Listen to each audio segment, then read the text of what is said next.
This is Borobudur in Indonesia, one of the world's most important and mysterious buildings. Why? Because it's the largest Buddhist temple ever built, and it was also abandoned for nearly 1,000 years. First, who built Borobudur? It was constructed in the 9th century AD under the relatively mysterious Sailendra Dynasty, which ruled the island of Java at that time. The Sailendras built dozens of Buddhist temples in central Java, and Borobudur was their grandest. But the Sailendras left Java for Sumatra, and by the 11th century Borobudur had fallen from use. Thereafter, it was covered by volcanic ash and consumed by the jungle.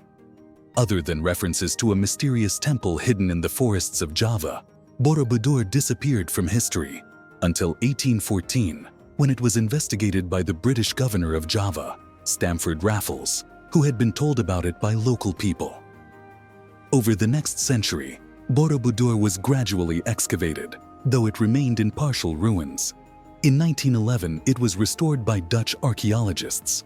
Another comprehensive restoration took place from 1973 to 1983. Borobudur was essentially dismantled and rebuilt, stone by stone, with added drainage to ensure its survival, one of history's biggest conservation projects. It then became a UNESCO World Heritage Site in 1991. Borobudur is the largest Buddhist temple in the world, and its design is unique. There are 9 levels, 9 being an important number in Buddhism, a base, 5 square tiers, and 3 circular tiers. All are concentric, and they are crowned by a huge stupa. Its plan is based on the mandala, a form of highly symbolic geometric design, sacred in Buddhism and Hinduism. There is no single layout or purpose to the mandala, but in the case of Borobudur, it is seemingly based on mandalas that represent Buddhist cosmology. Borobudur also references Mount Meru, the holy mountain at the center of all universes. Many Buddhist, Hindu, and Jain temples were similarly designed to imitate the form of a mountain. The scale of Borobudur, however, each side is 120 meters long, is simply colossal.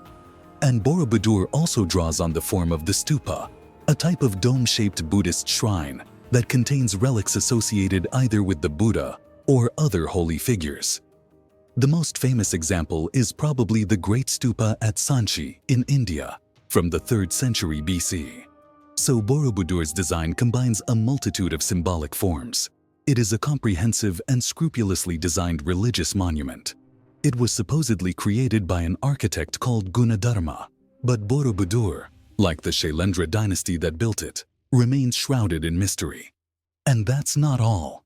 See, Borobudur is best understood as a network of pathways, each lined by walls and balustrades covered in literally thousands of sculptures. Pilgrims enter at the eastern side and walk a 3-mile route, gradually ascending clockwise to the top. The sculptures that line these pathways are extensive, refined, and all have a clear purpose, either relating the Buddha's teachings, stories from his past lives, or Buddhist scripture. There are over 2,500 reliefs, along with, originally, over 500 statues of the Buddha. The sculptures along the base, which are now partly concealed by additional foundations added after the temple was first built, represent Kamadhatu, or the realm of material desires. The sculptures along the next 5 tiers represent Rupadhatu, or the realm of forms, where material desires have been cast off, but attachment to name and form remains. The 3 circular tiers then represent Arupadhatu, or the realm of formlessness, where there is neither form nor name nor any self at all, enlightenment. They are lined by 72 miniature stupas, each of which contains a statue of the Buddha. And at the heart of all this rises the colossal crowning stupa at the center of Borobudur. So the journey of a pilgrim, entering Borobudur at its base and rising slowly to its pinnacle, is supposed to be a physical, spiritual, and theological journey all at once, representing the path to enlightenment according to the principles of Mahayana Buddhism, an experience surely enhanced by the remarkable views from the top of Borobudur. An equivalent is something like the sculptures, frescoes, and stained glass windows that adorn medieval cathedrals, all combining to tell the full story of Christianity's history, scripture, and saints. But what makes Borobudur special is its mix of scale and planning. Rarely have monuments of such size been so carefully ordered to craft a comprehensive religious experience. It makes something like the pyramids of Giza, though colossally impressive, seem plain by comparison. It is even believed by some that Borobudur, which is built on a hill, may have been surrounded by a lake that has since disappeared.